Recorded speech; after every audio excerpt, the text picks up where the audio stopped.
The distance between object and its 3 times magnified virtual image as produced by convex lens is 20 centimetre. सबसे पहली बात तो आपको ये बात याद होनी चाहिए, ध्यान होनी चाहिए कि कॉन्वेक्स लेंस में मैग्निफाइड इमेज बना है लेकिन वर्चुअल बना है, तो वो कौन सा केस है?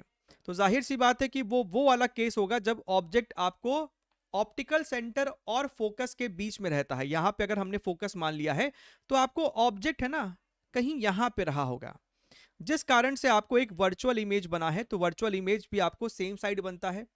हमसे कहता है कि अगर इसकी हाइट h है तो जनाब इसकी हाइट आपको 3h है, इसकी हाइट 3h है। अच्छा, हमसे कहता है कि ये जो आपका ऑब्जेक्ट है और ये जो आपका इमेज है, इसके बीच की दूरी जो है वो जनाब 20 सेंटीमीटर है।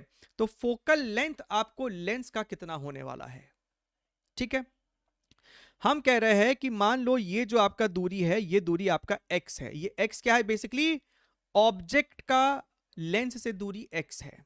ठीक है, तो आप यहां पे नॉर्मल इक्वेशन लगा सकते थे। कौन सा equation sir? v by U is equal to H I by H ओ।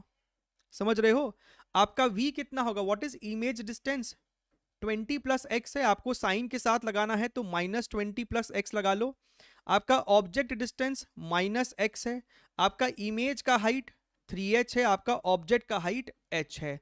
तो यहां से सर h से h तो अपना मर जाने वाला है। So this becomes 20 plus X is equal to 3x, यानी कि sir x is equal to 10 centimetre. अच्छा, तो सर हमको पता चल गया कि मेरा ऑब्जेक्ट डिस्टेंस है -10 सेंटीमीटर और मेरा इमेज डिस्टेंस कितना है? 20 प्लस एक्स यानी कि -30 सेंटीमीटर। तो सर फोकल लेंथ कितना होगा? 1 by F 1 by V minus 1 by U. So this becomes -1/30 और ये माइनस माइनस प्लस हो जाएगा। सो दिस बिकम्स 30 -1 + 3, यानी कि sir focal length is equal to 30/2 which is equal to your 15 centimetre. तो इस सवाल का जवाब कितना आ रहा है? कितना आ रहा है? 30 सेंटीमीटर।